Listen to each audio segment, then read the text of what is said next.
दूध उत्पादकांना वेळोवेळी सतावणारा प्रश्न. गोचीड, गोमाश्या, पिसा, उवा, माश्या, डास, मच्छर इत्यादी परोपजीवी कीटक हे गाईला, म्हशींना, जनावरांना त्रास देतात. नुसतं त्रासच नाही, त्याच्यापासून त्यांना अनेक आजार होतात. पिसापासून लहान वासरं मरतात अतिपिसा झाल्यास. गोचडापासून मोठी जनावरं दगावतात, गोचीड ताप होतो, रक्त शोषतात. गोचीड ताप हा आजार त्याच्यामुळेच होतो. आणि याच्या निर्मूलनासाठी आपल्या तज्ज्ञ लोकांकडे अनेक उपचार आहेत, महाग महाग औषध आहेत.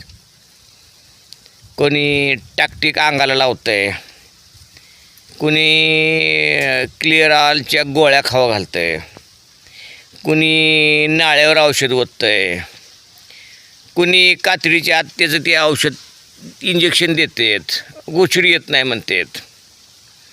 पण हे सगळे आजार फसवे आहेत, आपले उपचार फसवे आहेत.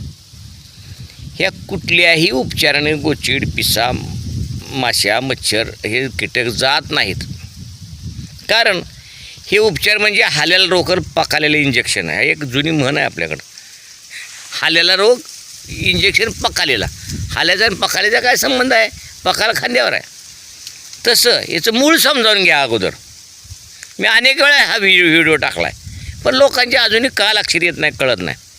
हा अतिशय आपल्या दूध उत्पादकामध्ये आणि डेअरी व्यवसायामध्ये अडथळ्याचा विषय आहे, अडचणीचा विषय आहे, खर्चाचा विषय आहे, घातक विषय आहे. पण त्याचं निर्मूलन अतिशय सोपं आहे.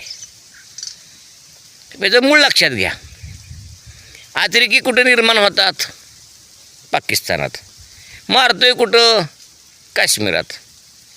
निर्माण व्हायची प्रक्रिया चालू आहे, मारण्याची प्रक्रिया चालू आहे. पण मारताना आपले पण 4-2 मरतात, हे लक्षात घ्या. तसं गोचीड, गोमाश्या, पिसा, उवा हे सगळं घाणीत तयार होतात. खाली जमिनीत, मातीत, जिथे त्यांना योग्य वातावरण तिथे ते वितात. त्यांचं 14 दिवसाचं कालचक्र आहे, जीवनचक्र आहे. आणि ते भिंतीमध्ये, गव्हाणीच्या कडेला, शेणामध्ये जिथं आर्द्रता जास्त आहे तिथं ते मादी विते. हजारो पिल्लाला जन्म देते. ते अंडी नाहीत, डायरेक्ट पिल्ले होतात त्याची. मग पिसा आहेत, गोमाशे आहेत, गोचीड आहेत, सगळे आहे, मासे, मच्छरी सगळे परोपजीवी कीटक आहेत. आणि हे होतात तयार तिथं. आणि